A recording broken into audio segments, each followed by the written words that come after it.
it's Rebecca here from Precious Pages Papercraft, and today I'm sharing a layout for Bramble Fox, and I'm using some new cat related items from the store, some gorgeous perspectives. So first off, I've got the Catastrophe set, which you get 2 titles in that set, and then I've got the cat treats set as well, which is a little bag of mini perspectives, and you get a whole little mix of things in there. You get the words meow and purr, you get some fish and little fish bones, and then you get some little cat faces as well, so a nice little selection in there. And I'm also using Fox Cut number 17, which is that gorgeous starburst stencil again. It's my new favourite. I think I've used it on every layout recently, but it's just a favourite of mine now, and you're going to be seeing it for a while to come. And I've pulled out the ARToptions Viken collection by 49 and Market, and I love this collection. I think it's really beautiful, but I've picked it out today because I love the way it works with the colours in the perspectives. So that Catastrophe set, you get it's almost like a navy bordering on a purplish grey tone title. That's the Catastrophe, and then you get another one that says cat's whiskers, and that's almost like a creamy grey colour, but they both work really well with this collection. And then I've got tones of purple in my photo as well, so I thought it would work really well. So the photo I'm scrapping today is of my son and our youngest cat. It's Willow. We have 3. She is by far one of the craziest cats I've ever met. She's never grown up, and she's the same age as my son as well. There's about 4 months between them or something, and we got her when my son was about 6 months old. So they've kind of grown up together, and they are best of friends, and she follows him everywhere. But every morning Riley has to get up for school, obviously, and what he actually does is gets up, goes to the toilet, goes back into bed, leaves the bedroom door open, and Willow promptly jumps up on the bed and cuddles up with him. And then I spend the next 15 minutes trying to get him awake and her off the bed. I have a strict no cats on the bed rule, and as you can see, this cat likes to flaunt the rules, and every morning you will find her on the bed cuddled up with my son. So it is a bit of a catastrophe because I do have to get him up and ready for school, and I work at his school, so it's quite important that I get there on time, but we are constantly running out the door late most days. So definitely a catastrophe, so I thought that title worked really well with this photo. I've just arranged my layout kind of how I want it there. You can see I've cut some squares from some of the patterned papers. I've cut them in various sizes, some big and some small, and I'm going to have them in certain areas of the page. So mainly a sort of top left and bottom right in a diagonal design. And then I'm going to have my photo sat in the middle to kind of join those 2 areas together.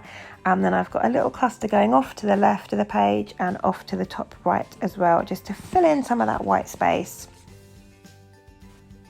So I kind of could see where I wanted things to sit, and then I've pulled out Fox Cut 17 and a couple of distress inks and oxides, and I'm just adding some stenciling so that the starbirds are kind of just peeking out behind the pattern paper squares and my photo. So I started off with a pink distress oxide, that's picked raspberry, and now I'm going over the top of that with, I think that's another distress oxide actually, it's wilted violet I think it's called.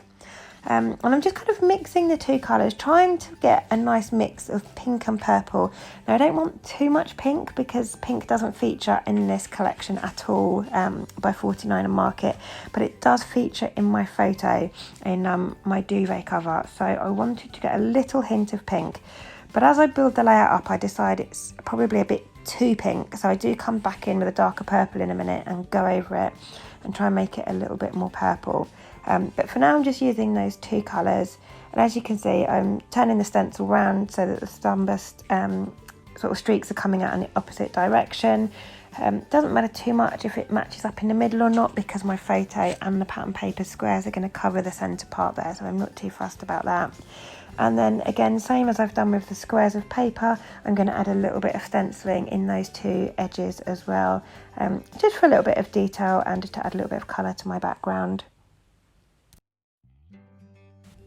So there we go, I've skipped through the rest of the stenciling for you. You can see I've got it in kind of 3 main areas on the page now. And then I'm just going to take some time to build up those little clusters with the pattern paper squares that I've got. I've also pulled out a couple of square frames from the collection. I think they're from the ephemera pack.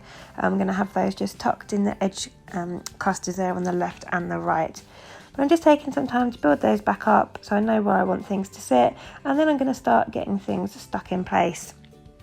So I'm using double-sided tape for my squares. Now normally I would use double-sided tape for some, and then like this outer one I'm doing now, normally I would raise up with a layer of foam to bring in a little bit of dimension.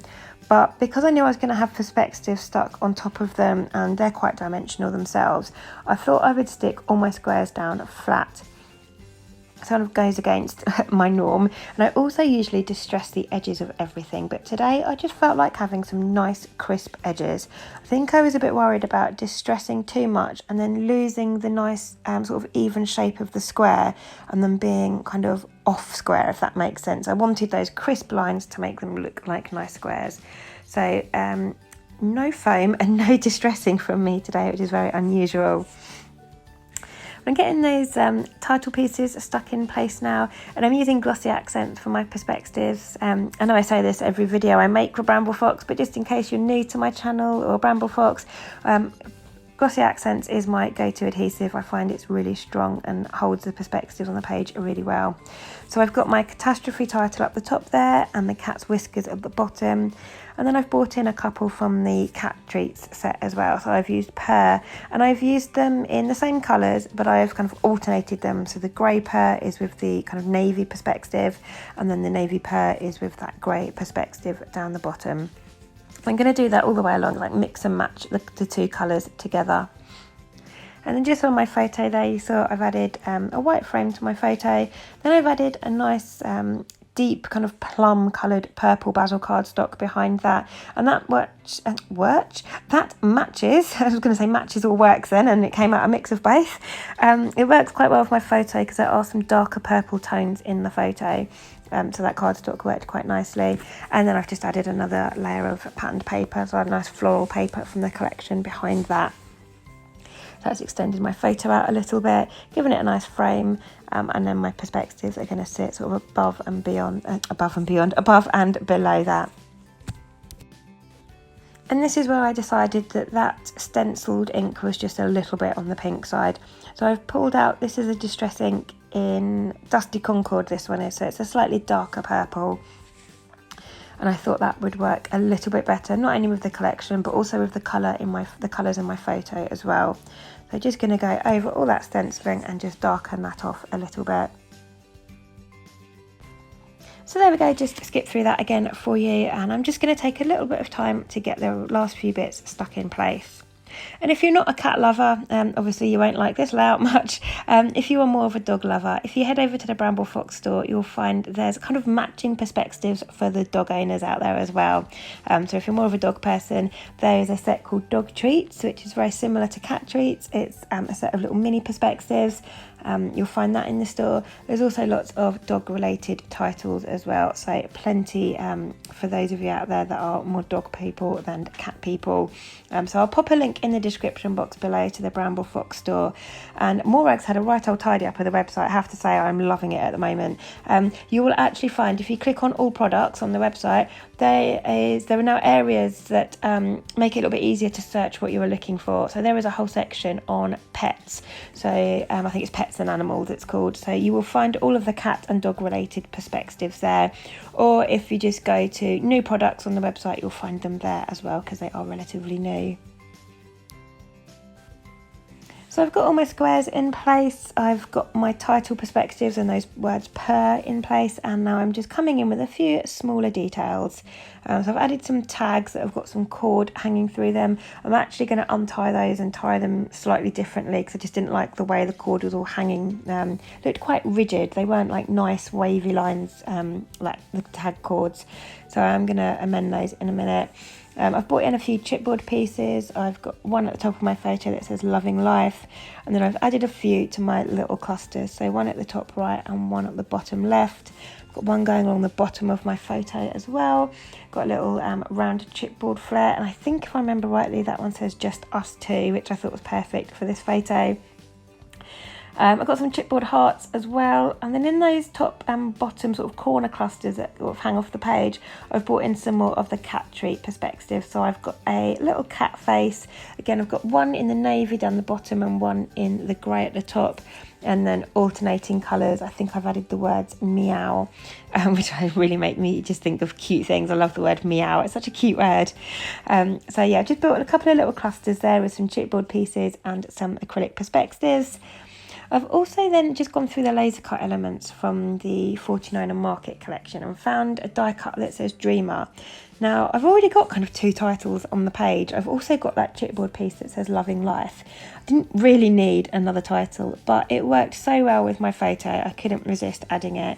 And it worked in nicely with a lot of the green tones in the pattern papers. So I am going to add the word Dreamer onto the page as well. I'm just going to raise that up with a little bit of foam. I did end up adding some foam behind my photo, so I did get some foam in on my layout, but it just meant that I wanted Dreamer to be raised up as well. So you'll see I'm just going to add some foam around that in a minute. But I'm just going around now getting the last few bits stuck in place. I've got some die cut butterflies there. Just as usual, sticking the centre of the body down and then leaving the wings flapping free. I like the way that it looks, makes them look realistic, and Willow is forever chasing butterflies in the garden, so I definitely wanted to get a few butterflies on this page. I've just skipped through the last few sort of bits of sticking. As you can see, I've also changed those tag cords as well and tied them up a bit tighter. And then I'm just going to finish off my page with some splatters. So I'm using the same ink, that is the Distress ink, this one, and that is Dusty Concord, that nice sort of deeper plum purple. So I've just added lots of splatters of that. This is a Distress Oxide in Maude Lawn, and I'm bringing in some shimmers as well, and that is called It's Mint to Be. And there's quite a lot of like minty tones in the 49 and Market collection, so I wanted a few little minty splatters as well. And I've brought in some of the green to kind of match it up more to the green that you find in the collection. So I've got purple and green splatters on my background, and then that is me finished. So thank you very much for joining me today. I hope you've enjoyed the layout and the process, and it's given you some inspiration. Don't forget, if you're not a lover of cats, we also have lots of dog related perspectives in the store as well. And like I said, I will pop a link in the description box below to the store. You just need to click on the pets section. I'll also leave a link to our Foxbox subscription page if you like Foxbox products. Do head on over and subscribe. You get a monthly box full of lots of goodies, and it really is a generous box. You get loads. And I'll also leave a link to the Bramble Fox Friends Facebook group. So if you're not already in our group, do head on over and join, because you get loads of inspiration, loads of friendly chit chat. You'll see stuff from other design team members as well. You also get lots of sneak peeks of what's coming up, and you'll find the details of our monthly challenge each month. So do head on over and join if you're not already in. But thanks again for joining me, and I'll see you next time.